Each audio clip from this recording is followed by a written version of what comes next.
Hello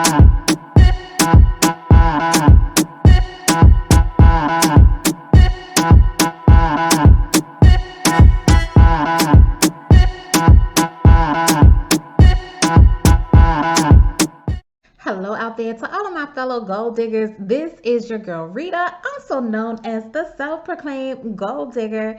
Welcome to my channel where I discuss my life as a wife, mom, entrepreneur, and business owner, all while trying to crush and achieve my goals. So, happy new year, everyone. I know it has been a while since I have been on. I am so glad to be back. The holidays got a little hectic and your girl got behind, but I am so happy to be back on YouTube. If this is your first time to my channel, welcome. I am so glad to have you. And if you are a fellow gold digger and have been rocking with me, welcome back. I am so glad to have you as well. And I do want to say thank you again to everyone who has helped me to get to 500 subscribers. I greatly appreciate it. Y'all know that was my goal for the longest time, and I have hit that mark thanks to you guys. All right, but today's video is I'm going to be sharing with you some mystery shopping tips and tricks. So y'all know I do, as one of my side hustles, mystery shopping is a big one, as well as doing notary work. I have been getting a lot more questions about mystery shopping, and I did do a Q&A, I don't know, a few weeks ago or whatever. So please be sure to check that out. But before we get in the video, I do have a very special announcement for you guys. So starting this Sunday, I am going to be going live with you at 7:30 for mystery shopping Q&A. So because y'all have had so many questions and I'm still getting questions from people, I am just going to go live on Sundays at 7:30 to help answer any of your questions. So I am so excited about that. This will be my first live that I do. So I'm hoping all of you will be able to join me. Thank you so much to everyone who has downloaded my mystery shopping list. I will say I have had almost 200 people to download the list, so I'm hoping that it's beneficial to you guys. If it has been, please let me know in the comment section as well, which I feel is very awesome since I only have a little over 500 subscribers. So that tells me a lot of people have been downloading it, and if you have downloaded it and you're not subscribed to my channel, I don't know what you're waiting on. Go ahead and subscribe. All right, so be sure to tune in live on Sunday at 7:30 for my first live mystery shopping Q&A. Y'all pray for me because I'm hoping everything goes well and we don't have any technical difficulties. All right. Let's go ahead and jump into the video. If I haven't already said so, Happy New Year. I'm wishing and praying that everyone has a blessed and awesome new year. I do have a lot of new stuff in store for you guys that I will be sharing with you later on this week about some of my goals for the channel for this year. But let's go ahead. So some mystery shopping tips and tricks. Basically, it's just kind of my best practices. And I say my best practices because other people might do it a little bit differently. But just some things that I have learned from doing mystery shopping. So I started doing mystery shopping again back in June of 2021. And this is kind of my takeaways from my experience. So the first tip that I'm going to share with you is, y'all have probably heard this before, is to sign up with as many companies as possible. Please, please, please sign up with as many companies as possible. Check out my list. It's always listed in the description box for you to download. Now, why do I say this? I've told y'all before, there's different mystery shopping companies. They can be regional, they can be statewide. You may find a lot of jobs in your area at a certain time with a certain company. Another company may not have any jobs for you. One company may have a lot of jobs at a certain time of the year. So signing up with as many companies as possible lets you see what all is out there and lets you know if there is something available in your area. If you only sign up with a handful of companies, you may not see as many mystery shopping opportunities as you would normally do so or whatever. So sign up with as many companies as possible so you can see the wide range of jobs that may be available in your area, okay? Tip number 2 that I have is to create a separate email for your mystery shopping. So when I signed up with the companies, I didn't want it going to my main email account. I had a separate email account for specifically designated for mystery shopping. So all of the emails come there, and also it makes it very easy. So if I want to see like what's available or what's out there, or for when I'm doing my report or doing any correspondences, if I have to upload any pictures or stuff that I need to attach to my report, I always use that particular email. And I know if I ever have to refer back to something, it is pretty much in that email account and it's not getting mixed up with my everyday emails. So it's totally separate. So it makes it a lot easier for me. Also too, when I can see very easily when I get paid, my main email account, I get so many emails. It's like ridiculous how many emails I get in my regular account. So creating a separate one definitely helps me out, so I can see when I got paid, if there's new job offers being emailed to me, that kind of stuff. Also checking and seeing the companies I've signed up with. I can easily search and be like, have I signed up with this company? Are they still looking for information from me? Do I need to complete my profile? That kind of thing. It just makes it really, really easy. So sign up with as many companies as possible, but also make sure you create a separate email account, because they do tend to send out a lot of emails. I probably get anywhere from 15 to 20 emails a day from the different mystery shopping companies that I have signed up with. So creating that separate email definitely makes it easier. The next tip number 3, is to create a separate bank account for your mystery shopping. Now, y'all know that your girl is the queen of having bank accounts. I did a video where I have like over 20 bank accounts. I'll try to link it above. It's an older video, but y'all know I create a bank account for just about everything. So for my side hustles, I have a separate bank account. Now, most of the companies do pay through PayPal. Some of them do send checks or have other payment systems, but most of them do pay through PayPal. And so once it's in my PayPal account, I direct it to a specific account that is different from my main account, so I can see how much money I'm actually making from mystery shopping, and it's not getting muddled with my my regular account. So that way it also helps you to see if it's profitable. Also, I use this separate account too because there are y'all know I don't really like doing like fast food shops, but there are a handful of like food shops, sit-in shops and stuff like that, sit-down shops that I'll do that are restaurant involved. So whenever I have to do those shops, or if I have to purchase something for a mystery shop, I am using my debit card associated with that account. So also it keeps it nice and clean, that any money coming in associated with mystery shopping comes in, and any money going out associated with mystery shopping is coming out of that account. I don't have to touch my regular funds in order to do my mystery shopping business. I keep it separate, and that's for all of my side hustles. If I need to buy supplies for my notary business, it is coming out of that separate banking account that I have, so that nothing is overlapping or anything like that. Even though I am considered a sole proprietor, I don't have an LLC or whatever, it's just a separate personal checking account that helps me keep everything nice and clear.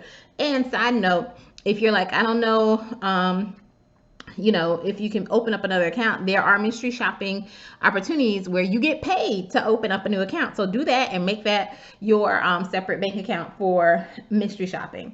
The 4th mystery shopping tip that I'm going to share is to check your favorite mystery shopping company sites pretty often, at least once a day. I probably, like I said, December I told you I was slowing down, so I haven't really been checking it as much, but at least once a day. Once you start doing it and you see the companies that you like to work with, or they have the shops that you like to work with, check their site at least once a day. Because truth be told, a lot of times when you're getting the emails, that is late. Like, the companies have already had the jobs posted. They're trying to just send out an email because they're trying to hurry up and get these jobs filled by someone. So a lot of it by the time you're getting the email, it's like you're getting it a little bit behind or whatever, and you might not get the fresh pick of the best shops. And even the ones that are posted on the board are not the best shops. Like, pretty much you need to get in good with your scheduler to get some of the best shops and stuff like that. And we're going to talk about that in just a moment as well. So check the sites of the companies that you are most that are your favorite ones or most comfortable with at least once a day so you can see what type of shops are available. Also keep in mind a lot of them do tend to post at the beginning of the month because a lot of these contracts are monthly where they have requirements for you to do these shops each month. So a lot of the new shops do go up at the beginning of the month or the end of the month, or right before the beginning of the month. So check that out to make sure you're getting some of the best picks of the shops. Now, tip number 5, it kind of goes without saying, but do a great job. You're like, I always try and do a great job. But seriously, do a great job, guys. The reason why is I am learning that the mystery shopping company is the mystery shopping world is very small. You will see that many schedulers, some of the schedulers are associated with different or some of the same mystery shopping companies, or multiple mystery shopping companies. So you'll see their name listed with one mystery shopping company, and then you'll see their name listed with another mystery shopping company. So it is a very small world. So doing a great job, making sure that you have good quality work, because a lot of the schedulers are running in the same circles or working for a couple of different companies. So you don't want to stick out because you are known for not doing a good job. Which brings me to the next tip that kind of got mentioned earlier, is get in good with the schedulers. Once you get in good with the schedulers, sometimes you are able to, and when I say getting good with the schedulers, it's just always be kind and that kind of thing. But also they can sometimes give you the pick of certain shops, and they might reach out to you specifically to do a shop before they post it to the board. So once it's posted to the board, like I said, that's not really the best pick. It's some of the best picks for you to get started with. But sometimes if the scheduler knows that you do a really good job, they might just reach out to you and ahead of time and be like, hey, I got this shop, do you want to go ahead and do it? I can assign it to you. So keep that in mind. Getting good with the schedulers, they are like your gatekeepers. And also if there is a shop that might be a little bit further out or something like that, out of your way, you can always reach out to the scheduler and say, hey, I would love to be able to help you with this shop, but it's a little bit far out. Is there any way I can get more compensation for that? And that's why I say doing a good job, being nice, being kind to your schedulers, that is what can get you in the door and get you to get a little bit higher pay for some of these shops. All right, tip number 7 is get familiar with the shop requirements. No matter how many times you've done it, just get familiar with it. Like I said, some of these shops are done on a regular basis, but sometimes they'll change the requirements and stuff like that. So just make sure you know what is expected of you. Like a lot of the shops I do, they are the same shops every time. Like there are certain shops that I do and certain shops I don't do. But I get familiar with the requirements. I still read over the requirements, even though I may have done the shop at least 10 times before. I'm going to make sure nothing has changed and make sure I'm doing my best quality work. Tip number 8 is create a system for when you do your mystery shops. Some of you know I have many different side hustles. I also work a full-time job as well. And it's like, how do you get these shops? How are you able to do these shops? I put these shops in my schedule. I usually do not go out of the way to do these shops. They are weaved into my natural schedule. And if for some reason I take a shop that is a little bit further out of the way or whatever, I'm looking to see, okay, what other shops can I add to this to make it worth my while? Now, I typically don't do more than about 3 shops a day, if ever. Usually it's only 1 or maybe 2 shops that I do. But if there are similar shops, I will weave them in. I won't say it's a route. I know some people will create a route of the similar shops that they do, but I am just seeing, okay, if I'm going out of my way or I'm going to be in this area on this particular day, what shops are available with different companies that I can easily and quickly do to get some extra money. Yeah, because you definitely, if you're going out of your way, you definitely want to make sure it's worth your while. So adding some shops on. And with me doing my notary business, sometimes if I have a notary assignment that is out of the way, like I know I'm getting decent money for the notary, but I'm also looking to see what mystery shops are out there as well. So either before I do my notary work or after I do my notary work, I might do a mystery shop to get like an extra $20 or $30 on top of what I'm getting for my notary assignment and stuff, okay? Now, tip number 9 though is don't stretch yourself too thin. So, like I said, create a system, but don't do too much. Like I said, I do not do more than 3 shops a day unless there's something really, really quick and easy. Because keep in mind, you still got to do the reports for these shops. Some reports are really simple. Some of them you might have to be typing stuff, but don't stretch yourself too thin. Okay. And the last and final tip that I'm going to share with you is to know your worth. So I emphasize to you guys, know your worth, know what you're willing to put up with, know what you're willing to deal with. Like for me, y'all know I don't really do the fast food shops. It's not really worth my time, my effort, or my energy. So know your worth, not just in terms of monetary, but also in terms of your time and stuff, your energy, all of that you're expending upon it. You don't always take those things into consideration.